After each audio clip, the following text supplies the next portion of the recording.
অন্তর্বর্তী সরকারের তথ্য ও সম্প্রচার মন্ত্রণালয় এবং ডাক, টেলিযোগাযোগ ও তথ্য প্রযুক্তি মন্ত্রণালয়ের উপদেষ্টার দায়িত্ব পালন করছেন নাহিদ ইসলাম। বৈষম্য বিরোধী ছাত্র আন্দোলন ও জাতীয় নাগরিক কমিটি নতুন রাজনৈতিক দল গঠন করছে। এই দলের নেতৃত্ব দেবেন নাহিদ ইসলাম। সে কারণে তিনি উপদেষ্টার পদ থেকে পদত্যাগ করবেন বলে আলোচনা রয়েছে। আগামী ২৬ ফেব্রুয়ারি নতুন এই রাজনৈতিক দলের আত্মপ্রকাশ হওয়ার কথা রয়েছে।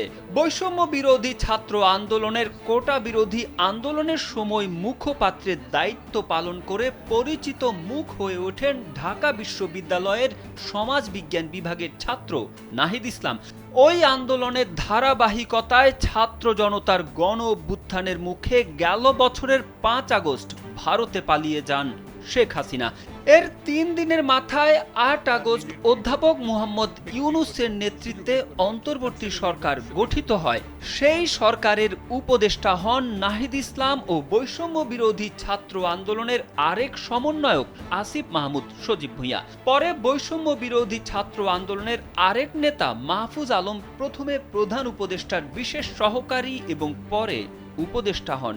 ঢাকার বনশ্রীর ছেলে নাহিদ ইসলাম ২০১৬-১৭ শিক্ষাবর্ষে ঢাকা বিশ্ববিদ্যালয়ের সমাজ বিজ্ঞান বিভাগে ভর্তি হন। তিনি বর্তমানে ঢাকা বিশ্ববিদ্যালয়ের এই বিভাগের স্নাতকোত্তরের ছাত্র। তবে নাহিদ ইসলাম গণমাধ্যমকে নিজে নিশ্চিত করেছেন অন্তর্বর্তী সরকারের উপদেষ্টার পদ থেকে এখনো পদত্যাগ করেননি তিনি। যে খবর ছড়িয়েছে সেটা গুজব।